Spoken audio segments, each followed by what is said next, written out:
It's estimated around 20,000 children in Scotland and 200,000 in England and Wales experience the imprisonment of a parent each year. That's more than are affected by divorce in the family. Now, you might not think that you don't know anyone who's experienced this, but you probably do. Think back to when you were at school, or your kids are at school now. How many children do you know whose parents are divorced? So how many children might you have known who had experienced parental imprisonment but chosen to keep it hidden due to a fear of stigma or shame? Statistical research shows links between parental imprisonment and a risk of future offending, antisocial behaviour, mental health issues and behavioural problems. But what are the stories behind these numbers? What are the actual experiences of these children and young people?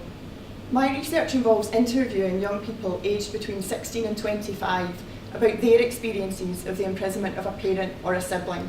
Specifically, I'm exploring what family means to these young people, how they experience family when a member's in prison, and how they've dealt with the imprisonment of the family member.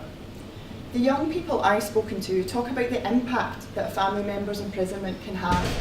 They talk about taking on a more parental role in the family, reduced contact with the remaining parent who has to go out and work longer hours to make up for the loss of income, the guilt when you miss a phone call and you can't just pick up the phone and call that person back, the unnatural way of communicating with someone when you're writing them a letter. I mean, when was the last time you wrote someone a letter rather than sending a text or a WhatsApp or a Snapchat? How hard it is to maintain a relationship with someone when you're sitting across a table from them, if you're lucky, for 45 minutes a week. There's no physical contact except at the beginning and end of the visit. Being a brother and sister when you can't just mess about together. Having to move out of your home because of the fear of stigma because of what someone in your family has done. Being taken into care because your parent is serving a sentence. And maybe most importantly, these young people talk about the fact that there's been no support, no opportunity to just meet and connect with other young people who've also experienced this.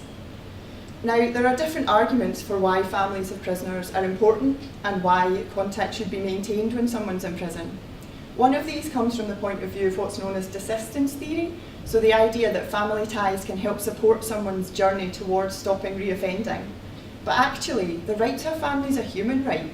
It's a right that everyone deserves to have fulfilled, especially these young people who've actually done nothing wrong.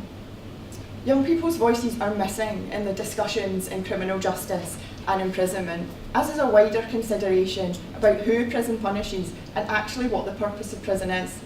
My research aims to add these voices to the discussions that are ongoing, provide a greater understanding to those working in the criminal justice system, and input into policy debates and discussions that are ongoing.